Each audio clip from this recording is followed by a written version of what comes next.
Bonjour à toutes et à tous et bienvenue dans Cinefiles pour une nouvelle vidéo, une nouvelle critique, celle de The Great Wall, un film sorti en 2016 mais sorti chez nous en 2017 de Zhang Yimou, un film produit par Donald Trump, un film avec Matt Damon, Jin Chan, Pedro Pascal, Willem Dafoe et Andy Lau.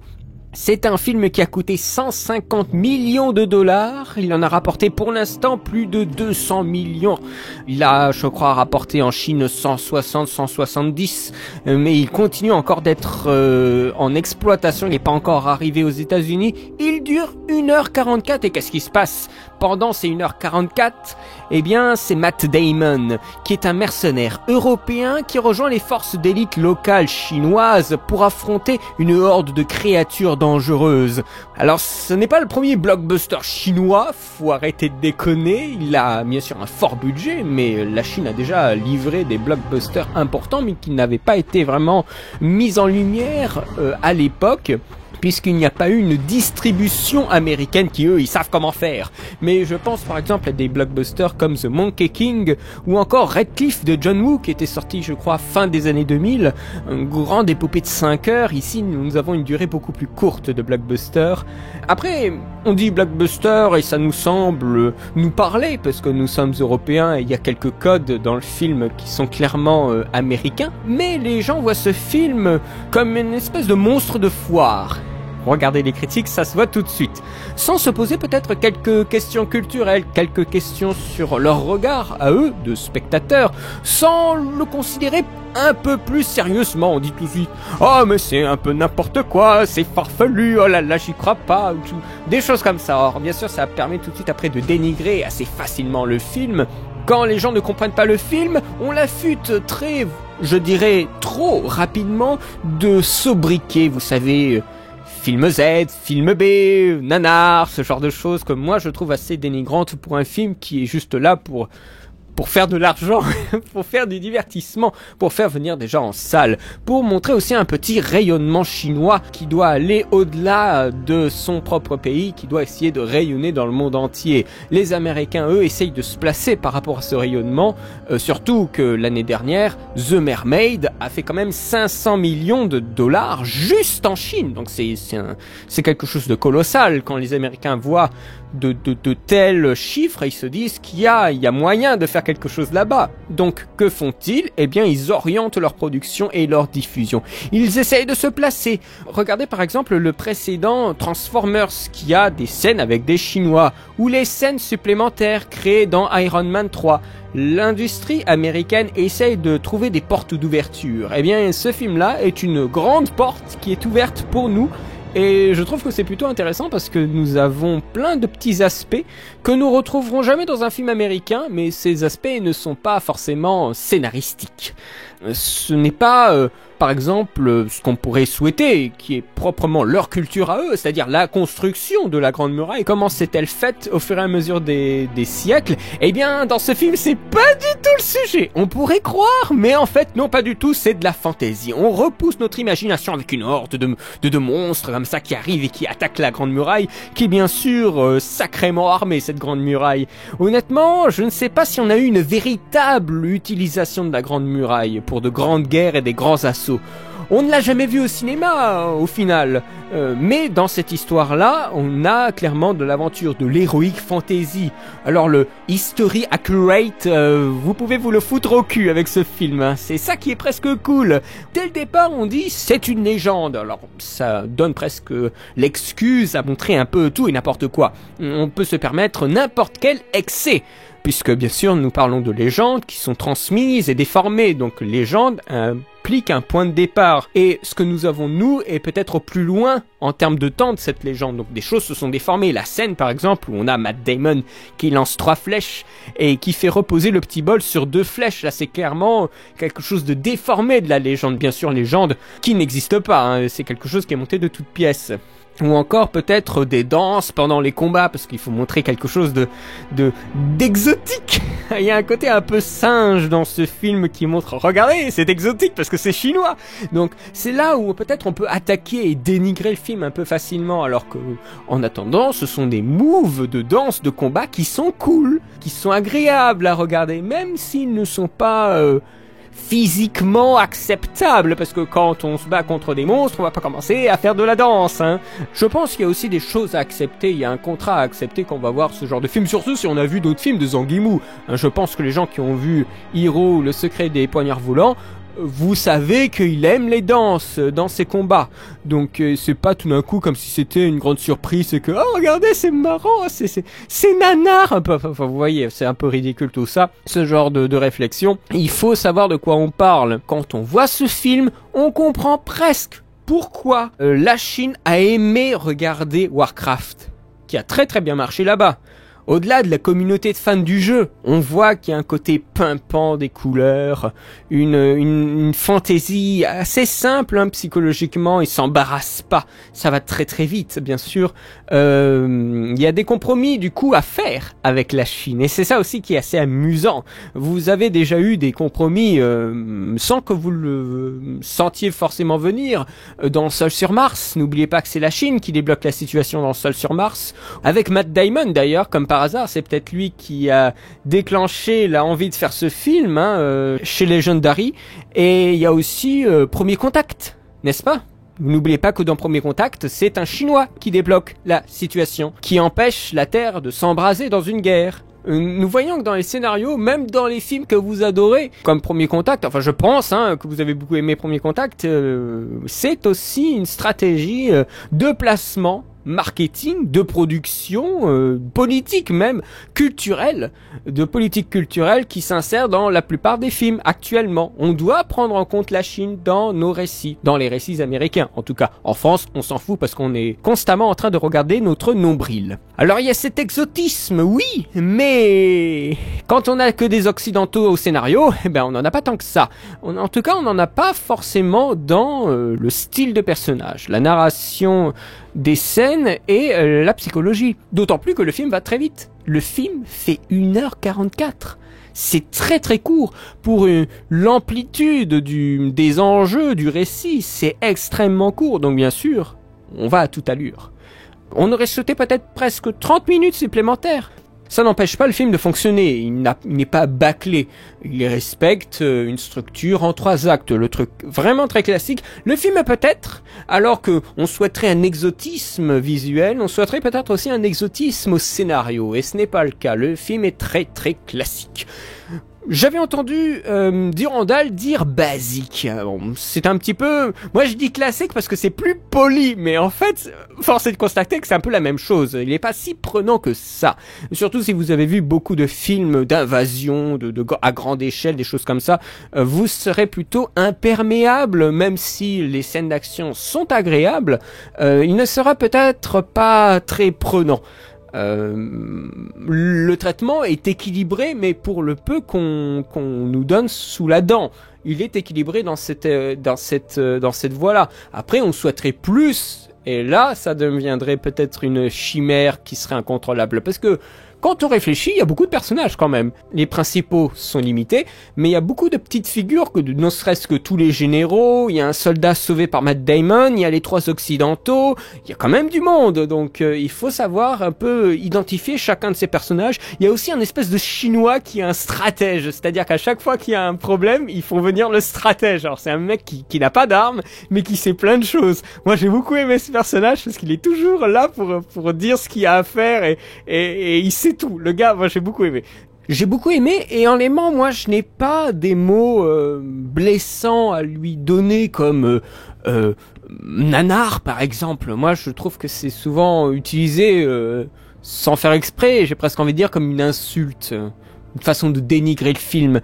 Bon, moi j'ai pas envie de dénigrer ce film parce que j'ai quand même pris un petit peu de plaisir, même s'il y a des trucs kitsch, mais il y a des trucs, quand on voit ça, moi j'ai eu des petits frissons, je me suis dit oh qu'est-ce que c'est cool. Par exemple, à un moment il y a la bataille qui va commencer, Donc il y a des ordres qui sont donnés, donc il y a le général qui est tout en haut de sa tour là, qui donne des ordres, et il y a des tambours qui se mettent en route, et ce sont des femmes en armure qui tapent sur les tambours avec des nunchakus, et quand on voit ça, tu te dis oh putain c'est trop cool. Voilà, alors que bon, c'est un peu bizarre comme ça, mais ça marche. Enfin, quand je dis que ça marche, c'est que ça crée un impact au spectateur. Ce sont des images qui sont fortes et qui sont même un peu exotiques, parce que d'habitude c'est l'armée utilise plutôt des corps, de la trompette par exemple. Ici ce sont vraiment des tambours très très puissants qui indiquent des ordres, et après il y a toute une bataille qui se met en place avec bien sûr les armées qui ont certaines couleurs. Les archers sont en rouge, les fantassins sont en noir, on a aussi des fantassins bleus qui sont près des remparts et qui se jettent comme ça dans la mêlée avec une espèce de lance et qui se font remonter en faisant des choses virevoltantes avec une corde. C'est ultra spectaculaire. Le film est ancré par cet aspect-là dans la culture chinoise. Les Américains n'auraient pas l'idée de faire une chose pareille. Est-ce que le film est plus ancré chinois que américain ? Je pense qu'il y a un sacré mélange dont on ne peut pas forcément déterminer la part des choses, le pourcentage avec la sortie du film. Il y a beaucoup de choses qui sont vraiment d'empreintes chinoises et d'autres c'est clairement américain, je pense aussi en termes de production. Vous savez, ceux qui font les images, ceux qui écrivent, les effets spéciaux, les mouvements de caméra que feraient des Chinois, que font pas les Américains du tout. Donc il ne s'agit pas d'une corruption de ci sur ça, on n'y est pas du tout. Voyez plutôt ça comme un film hybride qui tente, je dis bien, ne réussit je pense pas, mais qui tente une espèce d'harmonie entre les deux façons de procéder, les deux façons de faire un film. Et en cela, le film est intéressant à voir et on peut prendre du plaisir à le voir. Mon argument serait plus d'aller le voir pour la curiosité que c'est, mais sans forcément venir le dénigrer comme ça.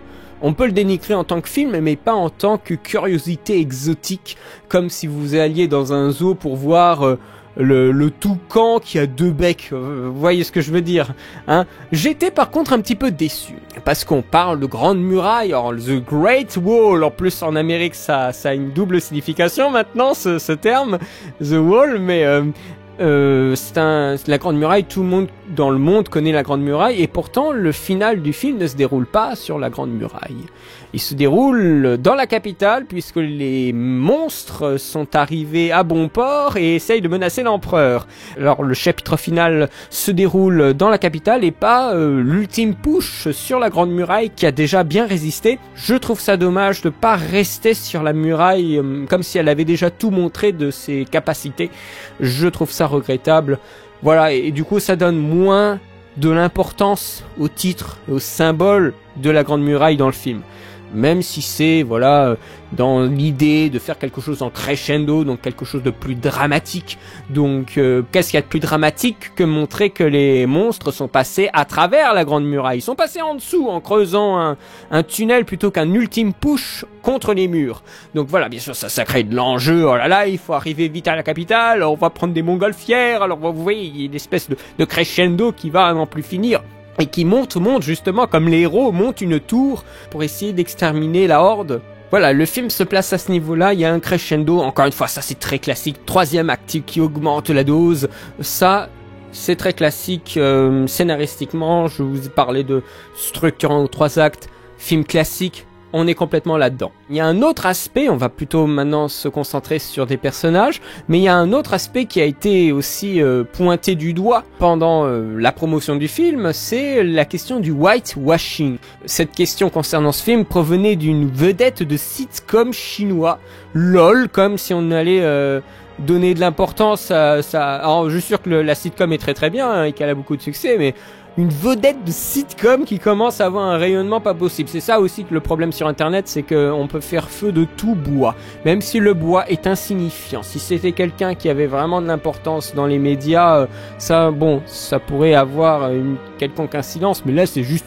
c'est comme si quelqu'un de Plus belle la vie commençait à dire un truc, mais on s'en fout de cette actrice quoi. Mais sur internet tout d'un coup on fait des mille et des mille pour juste une petite actrice qui dit un truc, mais en plus qui est faux, parce qu'on parle là de white savior narrative, c'est-à-dire les blancs qui sauvent le monde. Sauf que dans le film, les blancs veulent juste voler la poudre noire et ils se trouvent par coïncidence, par hasard, au milieu d'un conflit. Et au contraire, je trouve même que ce n'est même pas le blanc qui sauve le monde, c'est plutôt les Chinois qui ont sauvé le monde, puisque si on réfléchit bien, ce sont d'abord Matt Damon et Pedro Pascal des voleurs, mais au contact des Chinois, Matt Damon va changer d'opinion. Et d'un affreux capitaliste voleur, n'est-ce pas, il va épouser la cause du peuple, la cause communiste. Donc, on a une évolution du personnage par le contact avec l'autre culture et l'autre façon de penser politiquement, bien entendu. Par cet aspect-là, il devient plus vertueux.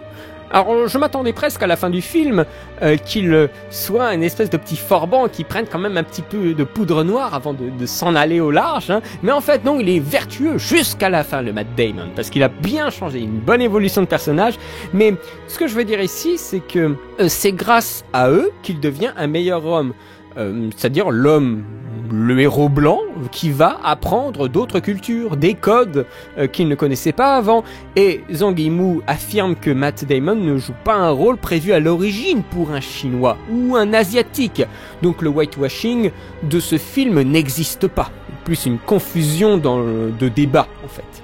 Et puis bon, un blanc chez les Chinois, ça vous avez déjà vu, Je pense que vous avez vu dans Dragon Blade de Daniel Lee 2015 avec Laurie, n'est-ce pas, et John Cusack et Adam Brody qui jouent des personnages bien égarés dans ce film-là. Vengeance aussi de Johnny To avec Johnny Hallyday, un film complètement pourri, mais il est là-dedans. Et il y a aussi Liam Neeson dans Opération Chromite qui est sud-coréen, qui est sorti en 2016. Et encore, je vous parle de ça, ce sont plus peut-être des rôles européens. J'ai pas vu Opération Chromite, mais là ce sont des Européens dans les productions asiatiques, mais vous avez des rôles qui sont plus délicats, où là on peut parler de whitewashing, Doctor Strange, je vous ne l'apprends pas, le prochain Mulan de Disney, il paraît que Jennifer Lawrence va jouer Mulan, donc voilà, là je crois qu'on peut pas être plus clair, et Ghost in the Shell, avec Scarlett Johansson. Donc on a ces changements-là, ce n'est pas nouveau, donc je ne vois pas, je pense pas que concernant la Grande Muraille, ce soit vraiment le problème principal. Étant donné que on nous dit clairement dans le film que c'est un Européen qui a voyagé très très loin, la question ne se pose pas. Faut juste creuser un petit peu sur Internet et on remarque que c'est plus commun qu'on ne le pense et c'est souvent facilement désamorçable. Matt Damon est le héros, mais dirige-t-il les troupes ? Est-il aussi important que cela ? Eh ben non, il a aucun pouvoir. C'est un mercenaire, le mec. Donc il est là, il essaye de faire son petit trou dans la muraille. Mais c'est pas facile de se faire respecter quand on est un étranger. Qui plus est, un étranger qui n'est même pas asiatique. Donc il y a beaucoup de méfiance au début du film, mais en prouvant sa valeur, eh bien il va se transformer un peu en Robin des Bois, puisque c'est un super Legolas, notre Matt Damon. Il fait des trucs assez fous dans le film. Il joue un personnage beaucoup plus libéré que les militaires chinois qui sont très cadrés. Ça leur permet une discipline de combat qui est exemplaire. Matt Damon, au début du film, dit qu'il n'a jamais vu une armée pareille, une armée aussi disciplinée, organisée. Mais en même temps, l'esprit d'initiative est très compliqué. On le voit à un moment, il y a un Chinois qui n'ose pas engager le combat avec une bête, non seulement par peur, mais aussi par ordre. Il n'a pas eu l'ordre de s'occuper de cette bête-là, il a eu l'ordre de s'occuper de garder Matt Damon. Donc il y a aussi une rigidité que Matt Damon n'a pas, que son personnage n'a pas. William, je crois qu'il s'appelle William. Du coup, c'est cette liberté qui va lui permettre de faire des choses insensées, qui vont sauver un petit peu le monde autour de lui, et qui vont aussi attirer les intérêts, j'ai envie de dire, de la commandante, qui va être plutôt impressionnée, admirer, respecter Matt Damon. Mais il ne s'agit pas de couple, de relations romantiques, parce que vous savez, les Asiatiques et la romance, c'est un petit peu spécial. Ici, nous sommes dans quelque chose de romanesque, donc on va pas faire les grandes embrassades et les scènes de sexe. Je crois pas que les Chinois apprécieraient. Donc ici, c'est quelque chose de très chaste. On a montré que c'est quelqu'un de vertueux. Il est vertueux aussi dans ce rapport à la femme. Il y a aucun baiser qui est lancé, mais des regards qui veulent tout dire avant qu'ils partent dans le décor magnifique des montagnes rouges, là, comme ça, il part, et il y a la femme qui, du haut des murailles, le regarde partir. Voilà, c'est quelque chose de très western. Hein. Il y a beaucoup de respect dans cette relation avec la commandante. Je trouve que c'est peut-être plus dans pour ce que j'en sais, vous savez, la philosophie dans les films chinois.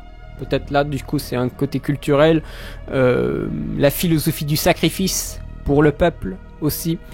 Donc en fait, Matt Damon, c'est un peu le pantin de la Chine, hein, pantin du film, comme je l'avais lu dans le podcast de Nos Ciné, je crois. Il me semble que c'est dans celui-ci, c'est un peu le pantin. Donc on l'agite comme ça et on lui fait dire des trucs chinois et on lui fait mimer de la philosophie chinoise et de l'évolution du personnage. C'est des fois...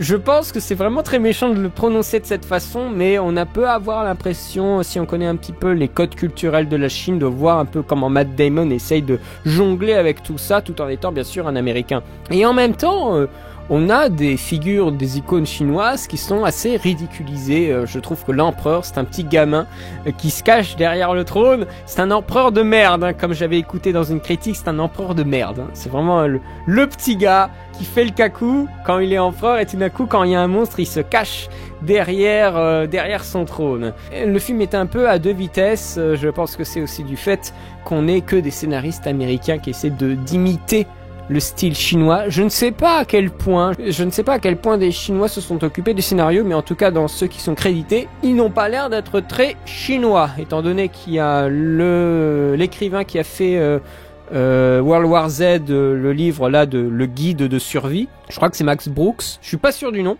Et il y a aussi Edward Zwick qui a fait Le Dernier des Samouraïs, récemment Jack Reacher Never Go Back, donc pas un très bon Jack Reacher. Le film est une première. N'oubliez pas que c'est une production chino-américaine.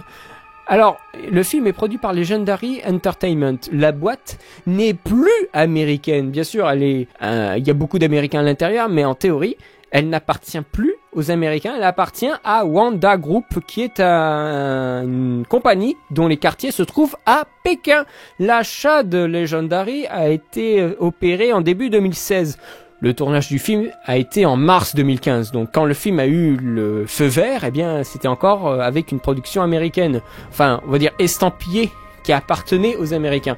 Là nous avons un petit changement dans les productions, après ça reste la même production, hein. Ne me faites pas dire ce que je n'ai pas dit.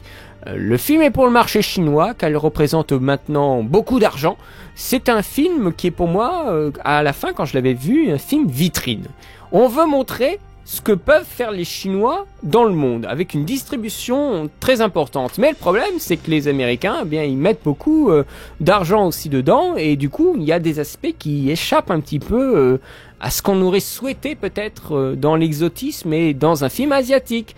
Zhang Yimou, eh bien, il essaye de faire ce qu'il peut pour garder cette harmonie, n'est-ce pas, entre les Américains et les Chinois. C'est quelqu'un qui peut tenir le coup d'une telle prod.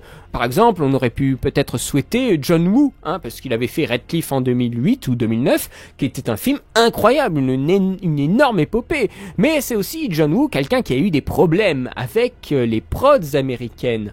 Alors pour ce réal, Zhang Yimou qui a fait le film, il a fait Épouse et concubine. Alors oui, c'est le grand écart, hein, avec Épouse et concubine. Mais Yimou a aussi fait The Flowers of War avec Christian Bale. Donc il a déjà travaillé avec des Anglais. Donc il a pu sûrement être en faveur pour diriger ce projet.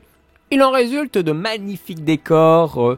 On ne sort pas tant que ça de la Grande Muraille, mais au début on suit Matt Damon qui est poursuivi par des espèces de Mongols là, et on les voit dans des montagnes toutes rouges qui sont vraiment très belles. Bien sûr des décors en studio avec des étendues numériques, beaucoup de fonds verts, ça ne vous aura pas échappé. Après les décors intérieurs sont vraiment assez beaux, avec un travail sur la voix, étant donné que ce sont des grands halls, c'est de la pierre, ça résonne, et donc à chaque fois fois qu'il parle, il y a toujours un peu d'écho. C'est des petites idées de design son qui sont très sympas. Et en fait, la voix porte. Presque, ils auraient pu jouer en fonction du leadership du personnage. La voix porte plus que l'autre et donc il y a plus d'écho que l'autre. Donc régulièrement dans pas mal de scènes il y a plein de petits échos. On n'a pas l'habitude d'entendre ça, c'est souvent des choses qui sont assez cloisonnées. Ici on garde de l'écho. Il y a aussi un combat dans la brume, donc voilà, on travaille aussi avec des différentes textures. Le film est très coloré, c'est assez agréable, dont la dernière scène qui est une scène absolument magnifique puisqu'il monte une tour. Le commandant et Matt Damon montent une tour qui est faite de vitraux. Et donc puisqu'on est au début, au petit matin, eh bien il y a la lumière qui vient taper les vitraux et au fur et à mesure qu'il monte, eh bien on a des couleurs multicolores, c'est vraiment multicolore, qui se prennent et c'est une espèce d'envolée chromatique de mouvement et chromatique qui est vraiment magnifique. Il y a un côté complètement fou. Le problème c'est que c'est très très matu vu, c'est très esthétique et du coup on perd aussi un peu en intensité. C'est pas un film très immersif, sachez-le. Et du coup aussi il y a des choix de cadrage. Par exemple, il y a une première scène de combat quand il y a un monstre un peu en scout comme ça qui arrive. La scène de combat est horriblement mal découpée, donc ça sort assez du film. C'est découpé de façon à ce qu'on ne voit pas le monstre, bien sûr, parce qu'il faut faire attendre le spectateur. Donc c'est coupé assez cut, assez rapproché et c'est assez moche à regarder. Donc je tenais quand même à vous le dire pour les premières scènes. C'est pas très bon. Alors voilà, ce sont les premières scènes. Ça met pas en confiance et du coup ça casse aussi l'immersion. L'immersion est cassée presque dès le début parce qu'on a un texte qui va un peu nous narrer ce qu'on va voir et après on a une espèce de plan numérique de la Grande Muraille qui n'est pas très beau, puis après on rebascule sur des plans un peu plus classiques mais qui sont comme je vous le disais un peu mal montés. Donc en fait l'immersion ne vient pas tout de suite, ça vient un peu plus tard quand on a enfin la première course-poursuite un petit peu sérieuse juste avant qu'il se fasse choper devant la Grande Muraille, qu'il se fasse emprisonner. Je dis que le début est mal fait, je dis que le début n'a pas fonctionné pour moi, mais il y a des moments qui sont magnifiques. Il y a par exemple des mouvements de caméra en grue qui sont très très beaux. On voit l'intérieur de la Grande Muraille. On commence à un étage tout bas. On voit Matt Damon et Pedro Pascal rentrer dans une espèce de cage là en bois, on sait pas trop ce que c'est. Et puis la cage monte et la caméra va monter avec la cage pour montrer des étages supérieurs où on voit les gens s'affairer, mettre de l'huile ou je sais trop quoi, tourner des rouages. On ne sait même pas à quoi ça sert ces rouages, mais c'est très très beau à voir avec des étapes comme des étages en fait dans la muraille. Donc on a la montée de la cam dans une espèce de plan de séquence trafiqué parce qu'on voit qu'il y a des coupes numériques et comme dans un bateau pirate en fait on voit les mecs charger les canons et bien là c'est exactement la même chose. C'est assez impressionnant et après on termine bien sûr comme par hasard, ils sont plus dans la cage, ils sont en train de se balader à l'extérieur. Donc il y a vraiment une idée de faire une transition en fait, une transition dans le temps pour montrer en même temps l'intérieur de la Grande Muraille. Il y a aussi des bodycams. Quand on a les personnages féminins, les guerrières qui sautent comme ça de la Grande Muraille pour aller choper avec leur lance des monstres, on a des caméras qui sont collées à leur corps. Comme ça, on plonge avec elles depuis la muraille pour aller choper du monstre. C'est un petit peu comme, vous savez, ces vidéos en GoPro. Et bien ici, c'est exactement la même chose. C'est la même idée, ça donner le même impact. On a aussi beaucoup de ralentis pour montrer des moments brefs. Donc on ralentit le temps pour magnifier les poses et les mouvements des personnages. On en a beaucoup dans ces films précédents, dans les films du réalisateur de Imu. Je crois me souvenir que le secret des poignards volants, il y a énormément de ralentis, il y en a même trop. Ici on est vraiment dans la même tendance avec vous savez des effets de ralenti pour créer aussi des moments 3D quand les choses arrivent près de vous. Vous savez les flèches comme ça qui passent, ça vous avez déjà vu ça dans plein de films. Et bien ici ça ne loupe pas. Un décor détaché du décor aussi pour créer un peu de profondeur. Je ne l'ai pas vu en 3D donc je ne peux pas dire quoi que ce soit, mais voilà, ce sont des effets qui sont assez matu vus. Technologiquement parlant, le film est un petit peu en retard. Bon, il s'agit d'effets spéciaux quand même de boîtes américaines comme ILM, mais je pense que généralement, pour ce que j'en ressens, les effets spéciaux dans les films chinois sont plus des effets spéciaux pour créer du mouvement que pour créer de la texture. quand on voit les productions chinoises à grand spectacle, on voit très clairement qu'ils ne cherchent pas à faire dans le réalisme, c'est-à-dire de faire quelque chose auquel on croit, faire de l'immersion. En tout cas, pas pour ce type de film. Et donc, j'ai plus l'impression qu'ils se concentrent pour créer le mouvement qu'ils veulent de l'effet spécial que pour créer la texture qui correspond à cet effet. Et je crois même que c'est plutôt une façon de ne pas mentir au spectateur. C'est montrer clairement que nous sommes dans une fantaisie. Les choses que vous voyez en face ne sont pas réelles. Et on peut très bien prendre du plaisir à regarder quelque chose qui se montre clairement comme irréel. En termes d'effets spéciaux, j'avais déjà fait un peu cette réflexion dans The Monkey King. Je vois que c'est constant, c'est vraiment montrer que l'effet spécial n'est pas fait en vrai, que les extensions numériques de la Grande Muraille sont bien numériques. Les Américains qui, eux, veulent toujours des choses plus vraies que nature, où on y croit complètement, eh bien, et vous le voyez même aussi dans le traitement du son, dans par exemple The Mermaid ne pousse pas au réalisme de ses sirènes, hein, ou de son poulpe. Donc je pense qu'il y a un enjeu au niveau des effets spéciaux qui n'est pas le même. Alors ça permet de faire des choses qui sont compliquées à faire. Yelem a fait des plans généraux sur les monstres comme ça qui avancent et tout ça, c'est super spectaculaire, mais ça reste aussi quelque chose qui n'est pas réaliste, parce que les Chinois n'en veulent pas. Pas pour ce type de récit. Zhang Yimou parlait plus d'un outil que de l'âme du film.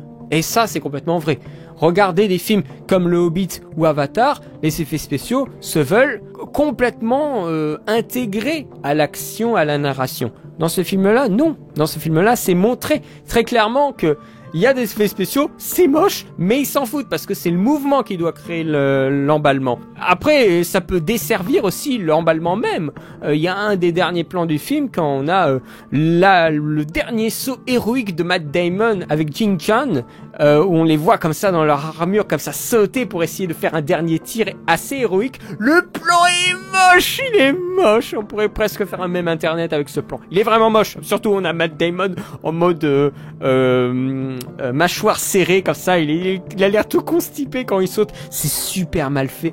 Mais voilà, ça c'est peut-être le plan vraiment mal fait du film, mais autrement il n'y a pas de souci quoi. Moi j'avais pas de problème, je n'étais pas bloqué par les effets spéciaux. Je vais terminer avec un dernier petit point, la musique, qui est fait par Ramin Djawadi. C'est le même compositeur que pour la musique de Warcraft. Alors, ça me choque beaucoup que ce soit ce compositeur-là, parce que le film a une bande-son assez variée, une OST qui fonctionne bien pour un blockbuster. C'est très standard, vous savez, avec des espèces de musique chinoise, hein, presque un peu de clichés. Mais on sent qu'il y a une diversité dans les thèmes, et au moment où il doit y avoir de l'impulsion, de l'impact, eh bien ça fonctionne. Dans Warcraft, il y avait qu'une seule track qui claquait. Tout le reste était une espèce de déclinaison ridicule d'un thème principal qui n'est même pas épique. Ça me gêne énormément d'avoir une telle différence de qualité entre les deux compositions. Faut bien croire qu'il n'a pas reçu le même chèque, à mon avis, parce que je ne comprends pas pourquoi dans Warcraft on avait une OST qui rétrospectivement est de la merde, excusez-moi de le dire, à part une track qui est la track The Horde, qui est vraiment bien. Tout le reste des tracks sont complètement oubliables, et les quelques extraits audio que j'ai pu entendre sur YouTube de la track de The Great Wall, ça claque, c'est excellent. Moi j'aime beaucoup, c'est du blockbuster très classique bien sûr, c'est dans les thèmes, dans le bam bam bam bam, mais voilà, ça envoie quoi quand même, ça envoie un petit peu. Voilà, moi je suis un peu dans l'incompréhension, du moment c'est que ça marche pour ce film, bien entendu. Je vous parle un peu d'une rétrospective par rapport à Warcraft, mais j'ai été choqué en fait de voir une telle différence, sachant que c'est le même compositeur.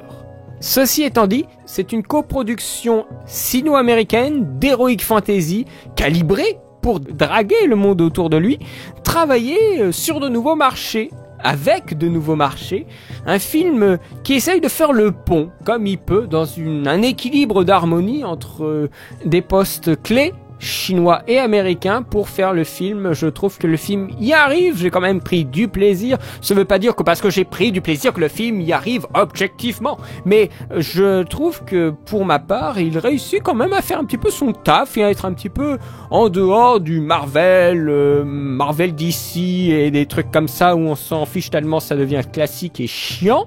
Je veux dire la même dynamique de blockbuster. Les films peuvent être pas mal, mais la même dynamique de blockbuster. Là, on a un truc qui se déporte un petit peu sur le côté. Alors, bien sûr, ça pourra vous donner l'impression de déjà vu, hein, mais allez-y, parce qu'il y a Matt Damon, il y a Jason Bourne dans le film. Mais non, c'est quand même pas mal. Ce n'est pas folichon, mais j'ai pris du plaisir. Et ça, je peux pas le nier. Ma note, c'est de 13,5 sur 20. Je pense que s'il avait été plus appliqué dans certains personnages, je pense que j'aurais plus apprécié, parce que je vous ai même pas parlé de Willem Dafoe. Mais le mec, il joue un gars qui a été fait prisonnier dans la Grande Muraille pendant tout le film, et à la fin, il meurt dans une explosion. Vraiment, le mec, il a pas de chance, hein. On dirait presque qu'il ne sert à rien. C'est quand même malheureux, mais c'est comme ça. Traître un jour, traître toujours.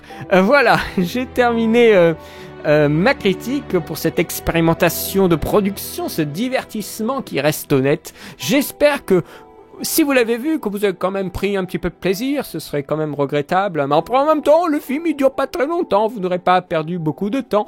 Donc j'espère que ça vous aura plu, j'espère que ma review du film, mon retour, vous aura plu également. Je vous remercie de me suivre, de me soutenir, sachant que je vais essayer cette année de baisser un peu le rythme des vidéos. Je pense que je vais y arriver, on verra. Mais ne pensez pas que vous serez aux abois, je prévois des choses, je suis en train d'écrire des choses très intéressantes. J'espère que tout se passera bien. En tout cas, je vous remercie d'avoir vu cette vidéo. Je vous souhaite une très bonne journée, une très bonne semaine, et à très bientôt pour de nouvelles vidéos. Allez, salut!